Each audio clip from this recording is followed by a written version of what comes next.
श्री गोपाळ कृष्ण भगवान की जय. लीळा नंबर 293चा उर्वरित भाग.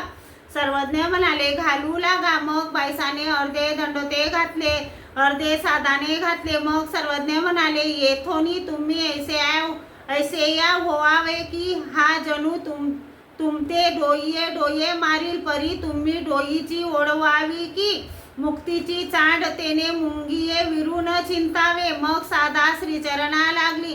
तिकडे भट्टोबासांनी गुजराला न्याय निवाड्यात निरुंतर केले. न्याय करणाऱ्यांनी म्हटले, अरे हे काय करतील तुझ्या नारळाला. आता तू यांच्या सर्वज्ञांजवळ जा.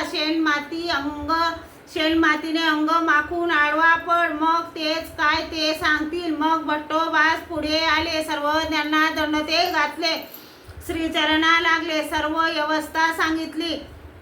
मग त्या गुजराने अंगाला शेणमाती लावली. सर्वज्ञांसमोर आडवा पडला. विनंती पूर्वक म्हणाला, जी सभेने मला अपराधी ठरवलं. सर्वज्ञांनी माझ्या नारळाचा शोध लावून द्यावा. जी सर्वज्ञ म्हणाले, महात्मेओ जा, अंग स्वच्छ करा.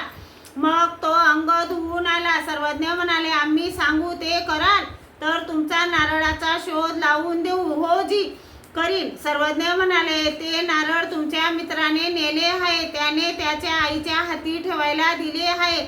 मात्र त्याने त्यातून एक आसू खर्च केली आहे. ती आसू मागू नका. त्याच्या आईला ते न विचारता तिला सांगा की अमक्या उत्तर अंडीच्या अमक्या मडक्यात नारळ आहे. ते आणि ती देईल आणि ते दे आणि ती देईल. मग तो गेला. तशीच खून सांगितली. तिने ते नारळ आणून दिले. पाहिले तेव्हा खरंच त्यात एक आसू नव्हती. मग सर्वज्ञांसाठी एक पायली कणिक, काही तांदूळ, पासाभर डाळ सुकलेसे 1-2 वांगे सुकली अशी पाने, पाव शेर तूप असे घेऊन आला.